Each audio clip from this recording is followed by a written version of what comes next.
What's up, guys? Welcome back to the channel. If this is your first time here, I'm Uncle Reddit, and this is r/malicious compliance. Like I mentioned in my Tales from Tech Support video, I am at least a day behind on videos of any kind of media, and life gets in the way.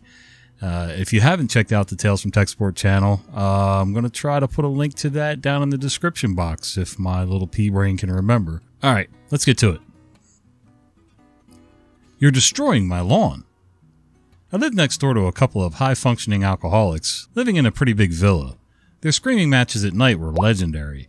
This is relevant because it says something about their communication skills and scream first, think later attitudes. They hired a contractor to expand their concrete balcony.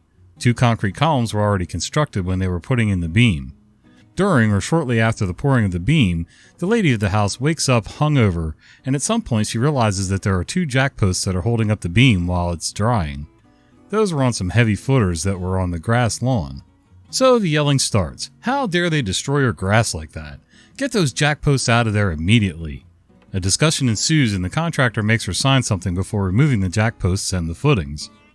The beam didn't collapse, but it's clearly V-shaped now. It's amazing how so many people, not only are they so disconnected from reality, but they're not even reasonable enough to listen to you to explain why things are the way they are. I mean, the contractor probably explained in great painful detail that these are temporary supports in order to make the concrete beam not sag. What are you going to do? Alcoholic's going to alcohol. Shut up and do what I tell you. Okay, boss. Hello, my home country of Canada just happened to have an incident where Rogers, one of the big 3 telecommunication companies, accidentally cut off all telecommunications for 25% of Canada as well as the point-of-sale systems for most businesses across the country. This reminded me of a malicious compliance incident that happened during my time working at a call center for a Canadian telecommunications company, and I thought I could share my story. This tale starts all the way back in 2013 and involves my time working at a call center at the 4th largest national cellular carrier. For a little bit of context about Canadian telecommunications, and specifically cell phone services, Canada is the 2nd largest nation on Earth by landmass, with one of the lowest population densities, and the federal government has some strict laws about foreign ownership and financing of telecommunications. As a result of this, cell phone plans are very expensive, and the only companies that offer service are already established large companies with the resources to purchase spectrum and set up infrastructure. My employer was a newcomer to the market and was trying to make a splash by offering lower priced services on the recently auctioned off AWS spectrum. The expensive cell phone plans that were offered in Canada were a real hot button issue. Such a hot button that in the 2011 federal election, all the major political parties campaigned with the promise to make services better and lower prices. I think even the Bloc had a campaign promise too. The result of this election was that in 2013, the CRTC, Canadian Radio and Television Commission, revised a bunch of the laws that regulated cell phone providers, specifically cell phone contracts. The updated laws were called the CRTC Code of Conduct. The new wireless code made a bunch of changes, but the most important were that cell phone contracts were required to be written in plain English instead of legalese, and any service advertised as unlimited cannot have an overage charge by law. These new regulations were a very big deal at the time, and employees at the call center I worked at were required to sit through multiple training sessions and take quizzes and tests about this to make sure we knew and understood the new laws. When this was happening, I was working in the back office department in one of the call centers for this cellular carrier. The back office department served several functions, but I had managed to find a niche in the department. I had become responsible for monitoring people's roaming usage when traveling outside of Canada and disconnect them before they got bill shock. At the time, it was not uncommon to find news stories of people coming home from a trip and having an $85,000 phone bill. Holy cow. And I was the sole person responsible for making sure that this didn't happen. Also, I worked part-time, 3 days a week. The supervisor of the back office department did not get along with me.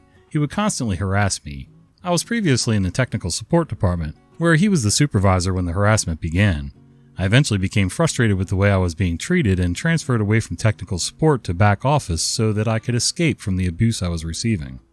A couple months after I transferred, he transferred too and became my supervisor once again, and the abuse continued. I'm not sure what I did to this person to make this person treat me the way they did, but we had an antagonistic relationship for as long as he was my supervisor. So in 2014, my employer became the first carrier, to my knowledge, to offer unlimited USA roaming. You could pay $15 a month on top of your normal monthly plan and get unlimited roaming in the United States. They also had offered a trucker plan, $35 a month total, that would have unlimited voice, SMS, and data anywhere in North America, and it was marketed directly to long-haul truckers. This add-on and plan were a pretty big deal as other carriers were charging $2 to $5 per megabyte for data roaming. Doing a bit of research, Solo Mobile charges $6 per megabyte for USA roaming to this day. To my mind, monitoring USA roaming is no longer a high priority as I can't disconnect people that have this add-on or appropriate plan because it's against the law. I continue to monitor roaming usage, and every time I see a user with a massive amount of data usage, I go into their account to confirm the existence of the add-on or a plan that would allow for this roaming usage. Once confirmed, I move on to the next account. My focus quickly starts to be focused on people traveling in Europe, Asia, and Africa. There are fewer people roaming in those locations, as Canada doesn't share a land border with them, and the data roaming rate is a lot more expensive, to the tune of $20 per megabyte. Oof. This is going well for a couple of weeks, until my supervisor comes up and asks why I'm not deactivating the accounts traveling in the United States anymore. I attempt to explain that I can't deactivate these customers as they have an appropriate plan or add-on, and if I were to do this, then the company would be in violation of the new laws. We have a back and forth about this, and the discussion ends when he says something to the effect of, "Just shut up and do what I told you." Maybe he said, "Shut up and do your job." I just remember hearing "shut up." Alright, fine, if that's the way you want to do it. Can you send me an email with those instructions, please? Normally I would work at my normal work pace, but that day specifically I was flying through accounts. I'm not sure how many people I deactivated. I was cutting people off left, right, and center. I went home that night and knew that there would be fallout, and I felt incredibly guilty for negatively affecting the honest customers that were caught in the crossfire of my supervisor's BS. Because I was part-time and only working 3 days a week, I wouldn't see the fallout for 4 more days. When I got back to work, the situation was apparently complete chaos. The entire department had spent the 4 days that I was off trying to reactivate people, and they wouldn't be finished for a couple more days still. I had heard rumors that some people, important people, had threatened lawsuits and all sorts of other stuff as a result of being cut off when they had purchased plans advertised with unlimited data in the USA. The supervisor/manager tried to blame me, but I had the email and witnesses to our conversation to back me up. I don't know if the supervisor got in trouble over this incident. Nothing happened to me over it. I do know that he was eventually promoted to being the general manager of the call center and subsequently fired years later when we brought in a union over the crappy working conditions. Wow. I wonder if that was a husband to the alcoholic lady, because neither one of these people in these last 2 stories were reasonable in the least. I don't care if you're a manager, the owner of the company, whatever. You got to be willing to listen to your people. Even if you don't agree, even if you know they're wrong, at least listen to them, hear them out.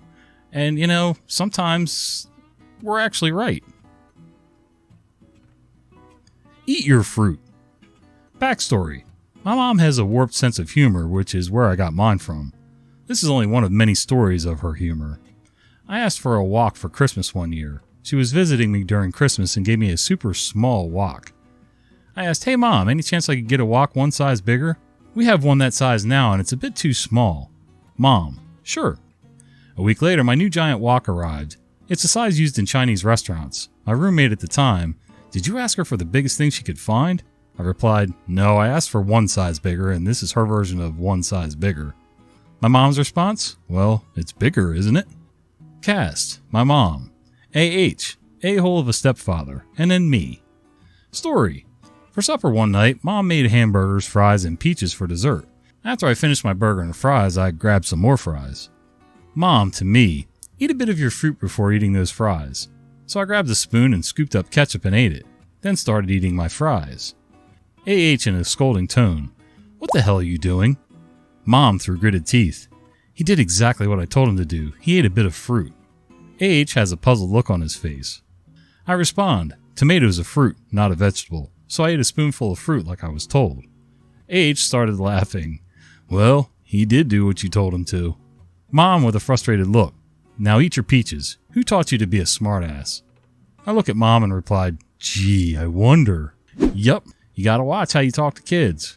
You have to be very, very specific about what you expect out of them and be very specific about how you instruct them. OP wasn't wrong, got a spoonful of fruit in there. I like peaches, so it wouldn't have been a challenge for me either way, but meh. Q, the malicious compliance. I was reminded of this earlier today when waiting to pay for some shopping. I'll mention this happened in the UK, as we do like to queue and have a strong sense of fair play. I was in a budget supermarket, well known for its insane checkout speeds. Those who shop there regularly know that when there are more than 2 people waiting at each till, another till will be opened. Oh man, that sounds like heaven. I had just arrived at the checkout area and noted the queue lengths, so joined the back of the nearest queue with my basket. As expected, the tannoy, I don't know, announced the new till was opening and I began to make my way there. I reached it at the same time as a chap from the opposite end of the store who spotted I had far fewer items than he and graciously beckoned me ahead. As I thanked him, a rather entitled woman precariously carrying lots of items came storming up behind us both, pushed past him and physically elbowed me out of the way, slamming her items on the belt in front of me. Barking that she was in a hurry, she glared at the cashier who had just arrived and still had to log onto the till, telling him to be quick.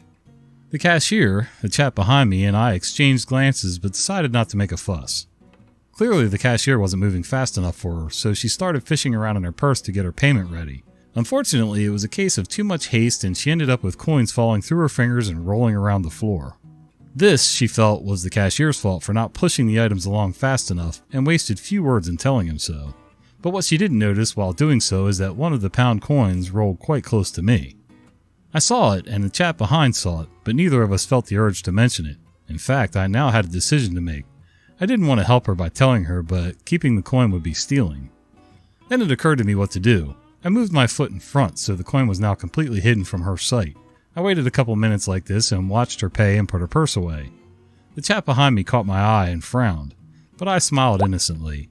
The woman began to pick up all her items, juggling them in her arms and made to leave. At the perfect moment, I called her attention and pointed out the coin, pushing it towards her with my foot. Watching her bending down at my feet, dropping the same items repeatedly whilst trying to pick up the coin, made up for all of her rudeness. Her hair even fell out of her bun all over her face. The cashier was so cheered up, he wished her a great day, and the man behind me laughed all the way through. The best part was that, although he knew exactly what I'd done, we just smiled at each other and left it at that. Absolutely brilliant. You got back at her without actually, totally interacting with her. That's just perfect. There's no screaming match. There's no being nasty. No name calling. Yeah, brilliant. And oh, by the way, I've never been in a store in my life where if the tills all get full with more than 2 or 3 people in each line, that they open a new till. It just doesn't happen. Not here anyway. And the guy that lets you in front of him, that's also unheard of here. I mean, I guess it's not totally unheard of. I mean, I do it for people. If I see that, somebody's struggling or they only have a few items or they've got kids in tow that are getting tired and cranky, hey, go ahead, man. I got a few extra minutes. But unfortunately, that's not the norm. People tend to only think about themselves around here. So, well, hey guys, I hope you enjoyed the stories. And if you did, would you consider doing me a favor? Maybe click like on this video, subscribe to the channel. We're trying to get over 1,000 and you guys are doing a great job getting me there so far. Let's keep it going. And then click that little bell icon so you don't miss the fat guy with the beard telling you stories. See ya.